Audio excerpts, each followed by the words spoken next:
우리는 어제 성례의 유익이, 은혜의 방편으로서의, 구원의 방로로서의 성례의 유익이 그 자체, 이런 것을 짚내는 사람에 달린 것이 아니라 그것을 사용하시는 성령의 사역과 또 그것을 친히 제정하시고 약속하신 그리스도의 복주심에 달려있다는 것을 보았습니다. 오늘 이제 성례의 정의를 이렇게 보게 되는데요. 대요리문답은 좀 이렇게 상세히 기술하지만 소요리문답은 어떻게 되어 있는지 볼까요? 웨스트민스터 소요리문답에서는 성례란 가시적인 표식과 그리스도의 새 언약의 혜택들이 제시되어 있는 것으로서 그리스도에 의해 제정되어 신자에게 인치고 적용하는 거룩한 규례입니다. 한마디로 성례는 표와 인입니다.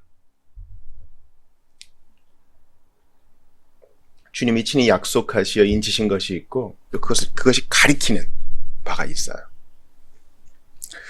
대요리문답이 풍성한 기술을 통해서 또 성경 말씀과 또 직접 또 검토해 보면서 우리가 유익을 누리기를 바라요. 먼저 성례는 거룩한 규례입니다. 주어 동사만 따지면 성례는 거룩한 규례입니다. 성례는 규례인데 그냥 규례가 아니라 거룩한, 구별된 규례라는 것입니다. 창세기 17장 7절 10절을 봅시다. 내가 내 언약을 나와 너 및 대대 후손의 사이에 세워서 영원한 언약을 삼고 너와 내 후손의 하나님이 되리라. 너희 중 남자는 다 할례를 받으라. 이것이 나와 너희와 너희 후손 사이에 지킬 내 언약이니라. 주님이 이것을 영원한 언약으로 삼으셨어요. 할례를요. 구약 시대에는 할례가 성례지 않았습니까? 그래서 이 거룩한 규례, 영원한 언약으로 사람은 계속 죽고 바뀌지만 아브라함과 그 후손, 그리고 하나님 사이에 계속 영원한 이 언약 관계가 유지되고 성립되는 거예요. 성례가, 이 성례 까닭에 영원한 언약이 계속 이어지고 확증된다는 면에서 거룩한 규례입니다. 마태복음 28장 19절과 26에서 28절 봅시다. 그러므로 너희는 가서 모든 민족을 제대로 삼아 아버지와 아들과 성령의 이름으로 세례를 베풀고.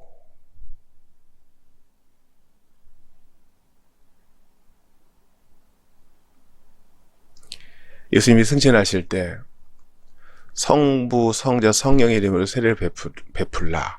주님이 직접 당신의 입으로 제정하신 거룩한 규례예요. 또 예수님은 마태복음 26장 28절에서 이것이 곧 언약의 피다. 성찬을 제정하시면서 그렇게 말씀을 하셨어요. 이제 성례가 그리스도의 구속사에게 혜택을 표시하고 인치고 나타내기 위한 것이라는 사실을 보죠. 로마서 4장 11절입니다. 그가 할례의 표를 받은 것은 무할례 시의 믿음으로 된 의를 인친 것이니 이는 무할례자로서 믿는 모든 자의 조상이 되어 그들도 의로 여기심을 얻게 하려 함이라. 어제 말씀드렸다시피 물세례에 앞서서 거듭남, 성령의 세례가 먼저 필요한 것이고요. 이것이 동시에 일어날 수도 있지만 논리상 그런 거예요. 중생이 있고 난 다음에 성찬에 참여하는 것이죠. 그러니까 이미 실제는 일어났어요. 실제가 먼저 일어났어요. 그리고 난 다음에 거기에 대해서 딱 도장을 찍어서 확증해주는 기능을 한다는 것이에요. 할례의 표를 받은 것은 무할례 시의 믿음으로 된 의를 인친 것이니. 그러니까 아브라함이 할례가 먼저가 아니었죠. 아브라함이 여호와를 믿으니 여호와께서 이것을 그의 의로 여기셨더라. 이거 선언된 다음에 이신칭의 다음에 할례를 받은 겁니다. 그러니까 할례는 네가 믿음으로 의롭다 받은 것은 진짜 하고 도장을 꽝 찍어주신 거예요. 주님이 그렇게 하실 이유와 의무가 없는데 우리를 위해서 그렇게 해주신 거예요. 고린도전서 11장 24절에서 25절 봅시다. 축사하시고 떼어 이르시되 이것은 너희를 위하는 내 몸이니 이것을 행하여 나를 기념하라 하시고 19회 또한 그와 같이 잔을 가지시고 이르시되 이 잔은 내 피로 세운 새 언약이니 이것을 행하여 마실 때마다 나를 기념하라 하셨으니. 이것을 행하여 마실 때마다. 이것은 우리가 성찬 때 많이 보는 본문이죠. 이것을 행하여 나를 기념하고 이 떡을 보고 잔을 볼 때마다 나를 기억하라. 이것은 새 언약이다. 너희는 잊어도 나는 잊지 않는다. 주님께서 이 성찬을 행할 때마다 언약을 재갱신하시는 거예요. 우리 사실 공예배가 그런 면이 있거든요. 언약을 계속 갱신하시는 거예요. 이 약속 변함없다 하고 도장을 찍어주시는 거예요. 우리가 사실은 공예회 때마다 성찬이 있어야 돼요. 그리고 우리의 주일 예배는 그 언약 갱신식의 의미가 있어요. 여러분이 뭐 자가에 사시는지 모르겠지만 저는 계속 이제 셋집에 사니까요. 새 들어 사는 사람은요. 야, 이제 계약 기간이 만료오는데 갱신이 될까? 약간 초조해요. 보증금을 올리지는 않을까? 퇴거하라고 하진 않을까? 걱정이 많아요. 세상을 사는 신자들도 마찬가지죠. 이거 진짜일까? 우리가 믿음 떨어지면은 하나님의 존재 자체도 좀 의심스러워질 때가 있어요. 또 세파에 시달리고 상처받고 말씀을 잊고 이런 우리에게 주님이 주일에 언약 갱신시켜 딱 불러오셔서 진짜야. 너의 믿음과 느낌과 너의 느낌과 감정과 상관없이 피로 인친 이 언약은 진짜다. 믿음으로 의롭다 해놓고 무효화하지 않는다. 자, 또한 성례는 세상을 위한 것이 아니라 은혜 언약 안에 있는 자들을 위한 것입니다. 즉 성례는 신자를 위한 것이지 세상을 위한 것이 아니에요. 그러니까 성례는 구원의 방편, means of grace, 은혜의 수단이지 구원의 수단은 아닌 거예요. 이해가 됐어요? 이것 때문에 이제 조나단 에드워즈가 분명히 되는 원칙들도 있죠. 그래서 그의 외할아버지와의 갈등이 있었지만 그의 외할아버지 솔로몬 스토다드는 성례하다 보면 구원받았지 않겠느냐. 본인이 그랬으니까. 그것을 회심의 방편으로 쓴 거죠. 그러나 성례는 신자를 위한 겁니다. 로마서 15장 8절 볼까요? 내가 말하노니 그리스도께서 하나님의 진실하심을 위하여 할례의 추종자가 되셨으니 이는 조상들에게 주신 약속들을 견고하게 하시고. 조상들에게 주신 약속들. 이 조상은 뭡니까? 바로 은혜 언약 아래에 있는 자들을 말하는 거예요. 성례는 바로 교회들을 위한 것입니다. 교회를 위한 것이죠. 출애굽기 12장 48절 보세요. 너희와 함께 거류하는 타국이니 여호와의 유월절을 지키고자 하거든 그 모든 남자는 할례를 받은 후에야 가까이 하여 지킬지니 곧 그는 본토인과 같이 될 것이나 할례 받지 못한 자는 먹지 못할 것이니라. 우리가 성찬할 때 세례받은 신자로 제한하는 이유가 여기 있습니다. 뭐 좀 소외감을 느낄까봐 참여하시오. 이런 것은 상당히 인간적인 마음일 뿐이고요. 주님께서는 은혜 언약 아래 있는 자,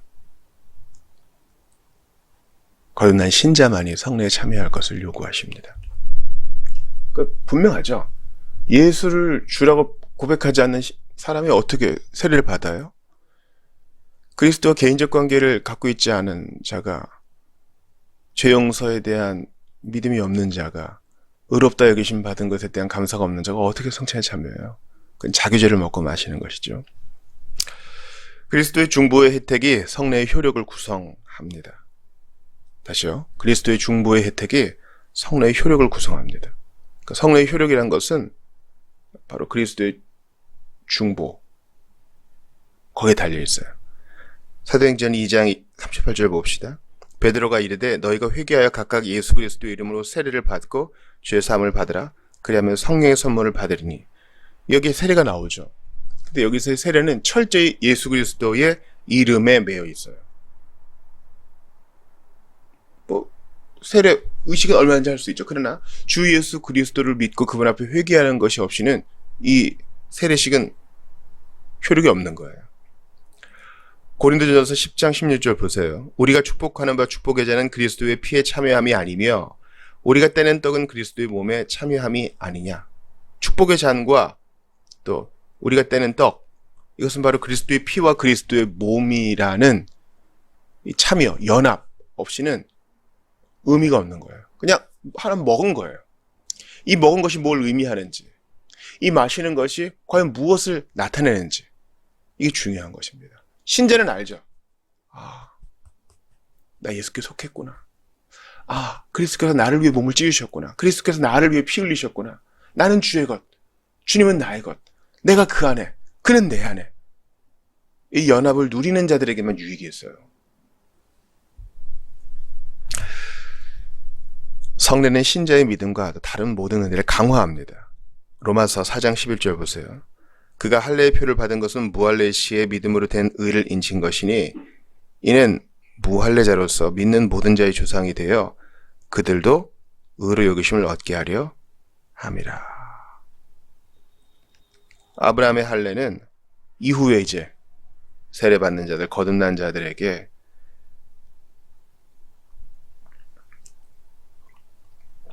유익을 더하여 주는 첫 번째 본이 된다는 것입니다. 우리가 이미 받은 은혜를 강화해요. 그러니까 성례에 잘 참여하는 게 중요하겠죠. 성례는요, 우리를 세워줘요. 우리라 하면 이제 신자를 말하는 거예요. 그리스도인들을 제대로 세워주고, 일으켜주고, 또, 요리문답의 내용 그대로 하면은 은혜를 강화해요. 은혜를 강화한다. 사실 하나님의 은혜는 변함이 없는데 우리가 연약하죠. 그런 우리를 더욱 든든하게 세워주는 게 성례예요. 그러니까 여러분 성례에 부지런히 참여하셔야 돼요. 부지런히. 우리 교회는 1년에 4번밖에 성찬이 없어요. 그거를 탓하지 마시고 교회 앞에 광고를 딱 하면은 다음 주에 성찬이 있습니다 하면은 준비를 하세요. 성례와 관련된 본문도 읽어가시며 내가 그런 자격이 있는지 돌아보시며 기도로. 다른 거 아니에요. 무슨 제자 훈련, 독서 모임 이런 거 아니에요. 성례가 우리를 강화시켜요. 은혜에 있어서 말이죠.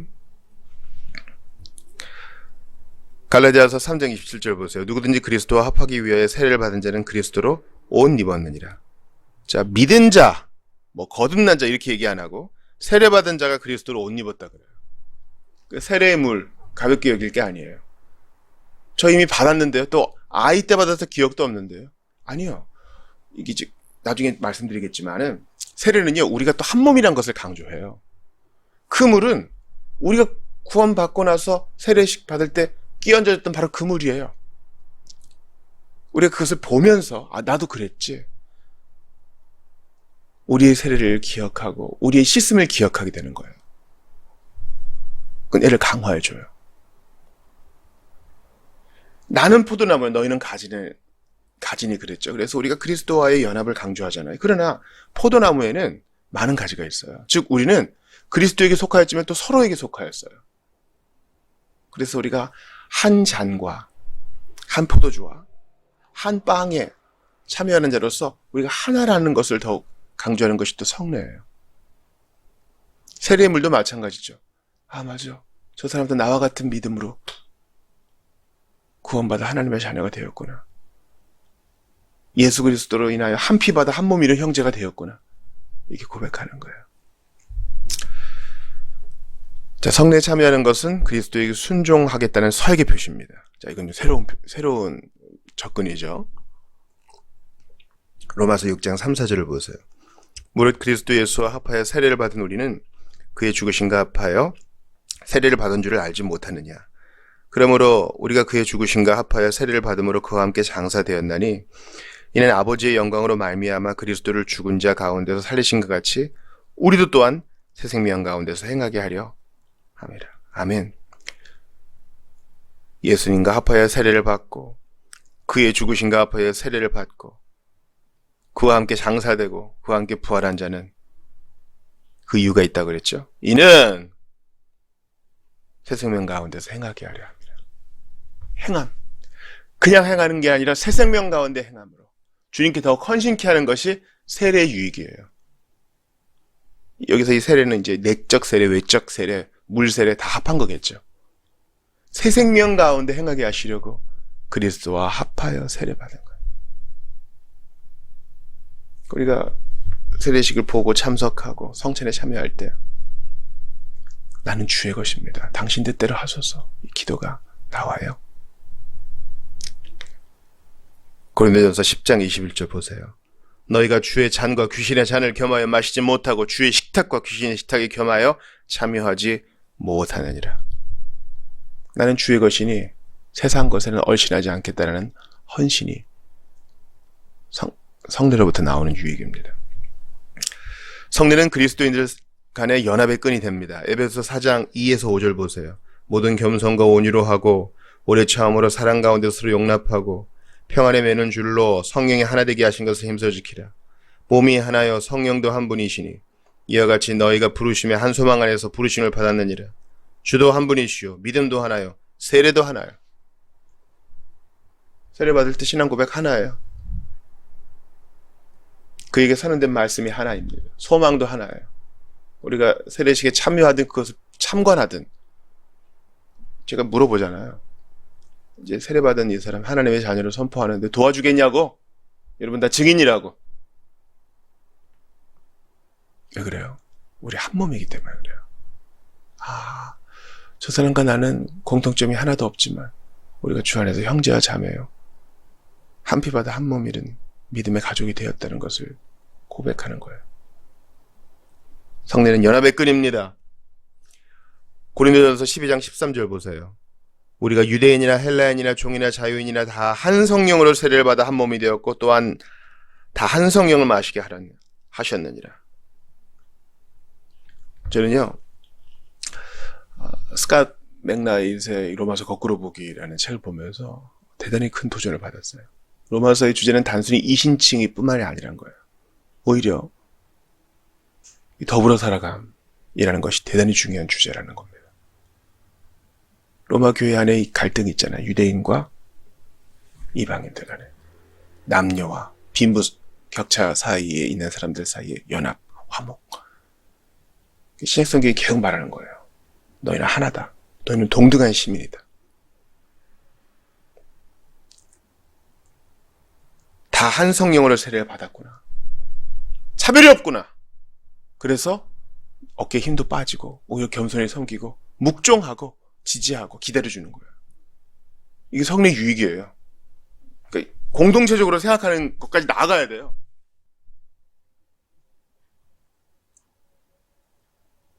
이걸 이제 개인적으로 개인의 경건으로만 생각하면은 성례를 제대로 배운 게 아니에요. 공동체적으로 우리는 한 몸이니 그리스도 안에 한 피보다 한 몸이든 한 몸이니 한 가족이니 용납하며 살겠습니다. 받아들이며 살겠습니다. 사랑하며 살겠습니다. 또한 이제 파송될 때 성례전적으로 사는 거예요. 구별된 주님의 몸과 피를 받은 자로서 세례의 물을 받은 자로서 구별되게 성례전적으로 살아가는 거예요.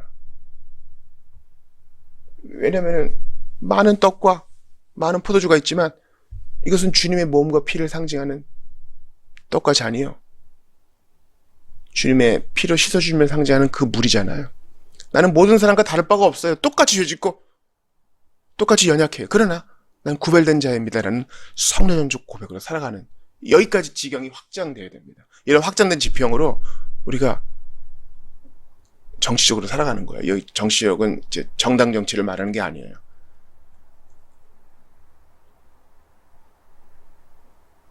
바로 공의를 실천하며 살아간다는 의미입니다. 마지막으로 성례의 참석은 신자들에게 있어 은혜의 언약 밖에 있는 자들과 구별시켜 줍니다. 에베소서 2장 11, 12절 봅시다. 그러므로 생각하라 너희는 그때의 육체로는 이방인이요 손으로 육체에 행한 할례를 받은 무리라 칭하는 자들로부터 할례를 받지 않은 무리라 칭함 받는 자들이라.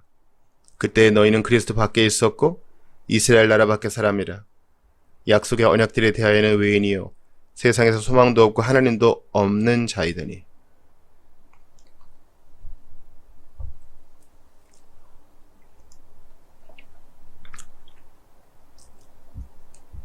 그때는 할례 받지 않은 자들이라.